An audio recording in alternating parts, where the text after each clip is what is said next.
Hello दोस्तों। आज हम लोग बात करेंगे वेटलैंड के बारे में, यानी रामसर साइट के बारे में।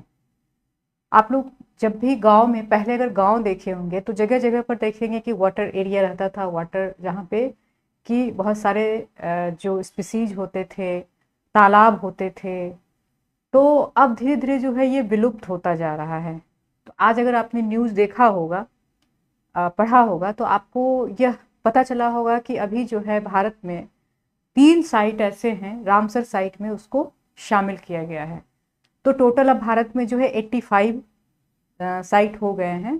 और कौन कौन नया शामिल किया गया है तो देखिए आप, तमिलनाडु का जो है आपका टोटल देखिए 85 हो गया भारत में रामसर साइट। हम आपको बताएंगे आगे रामसर साइट के बारे में। पहले ये देख लीजिए, एक फैक्ट है, तमिलनाडु में एक नांजारायान, हाँ नांजारायान, और काजू वैली बर्ड सेंचुरी, ये दो तमिलनाडु में शामिल किया गया है। और एक मध्य प्रदेश में देखेंगे तो ये जो है आपका तवा रिजर्वायर, ये मध्य प्रदेश में। तो यानी कि टोटल हमारे यहाँ जो अभी नया रामसर साइट शामिल किया गया है, 3 इस साल किया गया है। और मैक्सिमम नंबर ऑफ अगर देखेंगे साइट्स कहाँ है स्टेट में, तो आपका तमिलनाडु में है जो 18 है, और सेकंड नंबर पर यूपी है जिसमें कि 10 है यहाँ पे हमारे यहाँ साइट से। तो ये बहुत इंपॉर्टेंट है। आप देखिए 2022 में भी आपने अगर क्वेश्चन, मैं आपको बार बार कहती हूँ कि प्रीवियस ईयर के क्वेश्चन को निकाल के देखिए, तब आपको समझ में आएगा कि कितना इंपॉर्टेंट कौन कौन सा न्यूज होता है जो करंट अफेयर्स में आता है।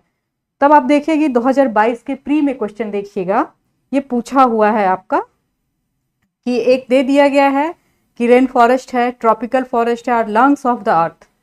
तो wetland function as its kidney, which one of the following function of wetland best reflect the above statement.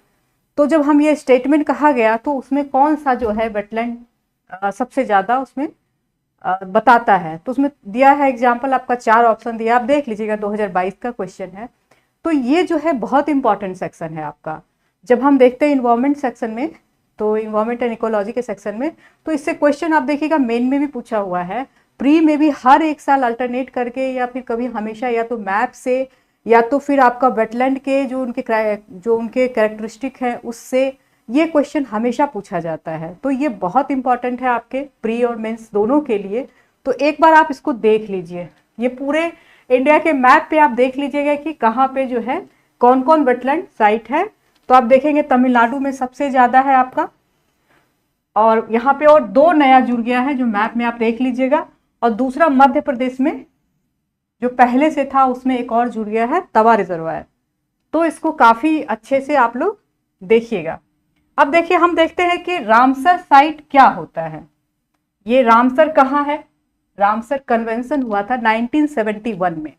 ये कहाँ है? ये ईरान में एक जगह है, इसको आप मैप में जरूर देख लीजिएगा कि कहाँ पे है ये रामसर जगह।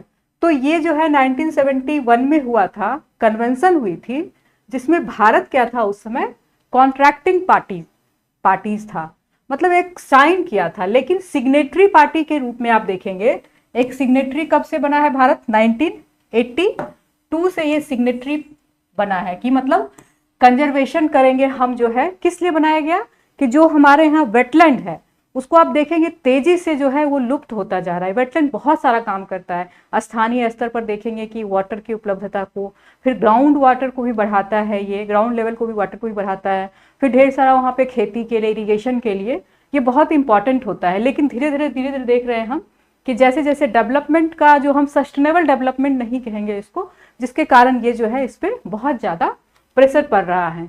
तो ये कह रहे हैं कि ये जो है एकमात्र, देखिए, Ramsar convention is the only global treaty to focus on a single ecosystem. आप लोग इकोसिस्टम और इकोलॉजी पढ़े होंगे, लेकिन एकमात्र सिंगल इकोसिस्टम पर जो है ये ट्रीटी जो है ये बताता है, जो फोकस है आपका। तो एकमात्र ऐसा सिग्नेटरी है जो कि सिंगल इकोसिस्टम की बात करता है। अब देखिए, तब ये जानने के बाद आपको मन में जरूर उत्सुकता होनी चाहिए कि आखिर रामसर साइट या वेटलैंड क्या होता है। मतलब रामसर साइट ही कहते हैं जो वेटलैंड को उसमें डाला जाता है। तब देखिए अब क्या है ये, एनी लैंड एरिया सैचुरेटेड और फ्लडेड विथ वाटर, या तो वाटर से वो सैचुरेटेड है मीन्स वहाँ पे वाटर जो है सैचुरेशन है वहाँ पे, और या तो वो फ्लड है, या तो वहाँ पे पानी है बहुत ज़्यादा, फ्लडेड एरिया देखेंगे कहीं कहीं। हमेशा जो देखेंगे माइग्रेटरी बर्ड्स होते हैं, तो कहीं पे जब एरिया बन जाता है उस तरह का जहाँ पे पानी की सुविधा होती है, तो वहाँ पे वो चले जाते हैं। तो हम इसको डिफाइन करते हैं इस तरह से, या तो ये क्या हो सकते हैं, या तो ये सीजनली हो सकते हैं आपके, या तो ये सीजनली भी हो सकते हैं, जैसे कि बाढ़ आया तब बन गया कोई एरिया, या तो कोई परमानेंटली, जैसे देखेंगे तो आपका तालाब पोखर के साथ साथ जो है एरिया आपका हमेशा रहता है वो। तो अब देखिए दो तरह का है, इनलैंड है, एक कोस्टल वेटलैंड है।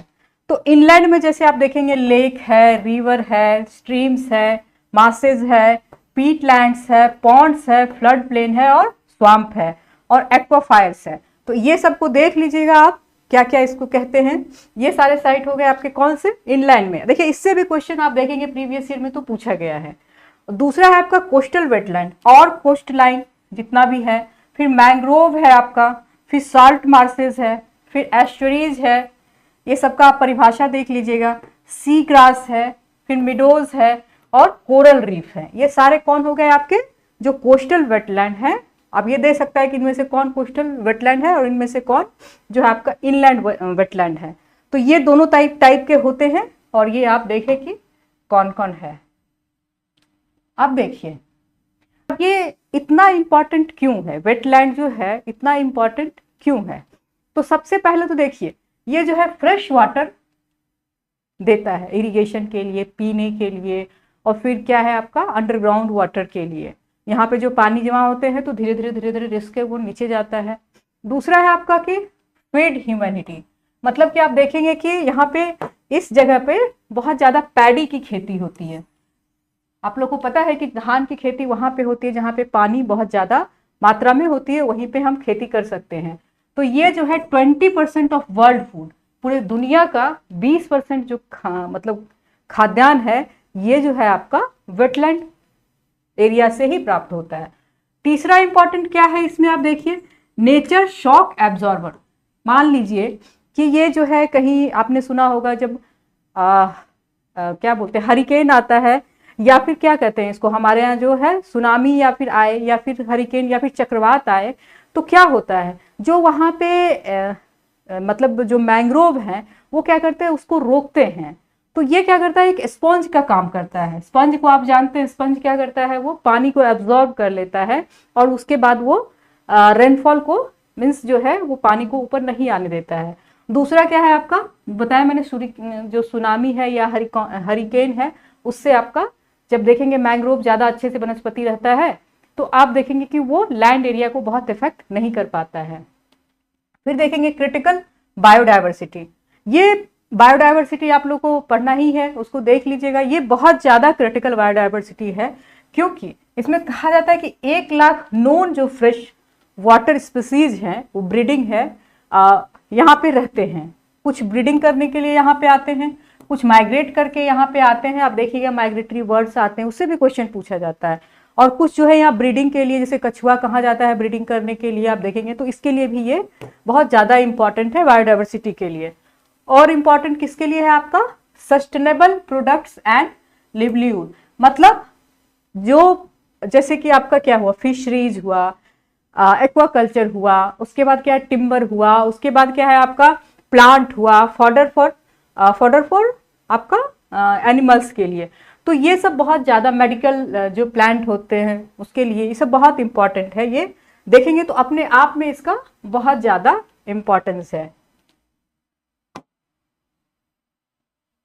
अब देखिए रामसर कन्वेंशन, आपको मैंने बताया कि ये जो है जैसे अब साइट को किसी को इसमें शामिल किया गया है तो क्या इससे एक्स्ट्रा फंड मिलता है, ऐसा नहीं है, एक्स्ट्रा फंड नहीं मिलता है। लेकिन ये क्या करता है कि एरिया को जो है उसको कंजर्व करता है। किस तरह से कि जो वहाँ के बायोडाइवर्सिटी, वहाँ के इकोसिस्टम को मैन मेड से जो मैन मेड हमारा जो इंक्रोचमेंट है उससे उसको बचाता है, जिसमें सेंटर और स्टेट दोनों काम करते हैं।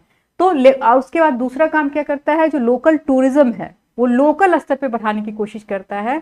और जो कहते हैं हम लोग कि टूरिज्म अगर लोकल स्तर पे बढ़ाया जाए, वहाँ के लोगों को शामिल किया जाए, तो ये जो है सस्टेनेबल डेवलपमेंट करता है। तब अब जो शामिल किया जाता है आप देखेंगे उसमें 9 क्राइटेरिया है, जिसमें कि रामसर में शामिल किया जाता है। और इसमें क्या क्या है आपका, सपोर्टिंग वल्नरेबल मतलब रिस्क सहने की क्षमता कितनी है उसका, बहुत वल्नरेबल होते हैं, इकोसिस्टम होता है। इंडेंजर्ड स्पीसीज कितने हैं, थ्रेटेंड इकोलॉजी कम्युनिटीज कितने हैं यहाँ पे। इसके एटलीस्ट 9 क्राइटेरिया है, उसमें एक जो क्राइटेरिया अगर मिलता है तो उसको रामसर साइट में शामिल किया जाता है। तो भारत में देखेंगे 85 है, लेकिन वर्ल्ड लेवल पे देखेंगे यूके जैसा छोटा देश है जहाँ पे कि 175 है। तो ये आने वाले समय में बहुत इंपॉर्टेंट है।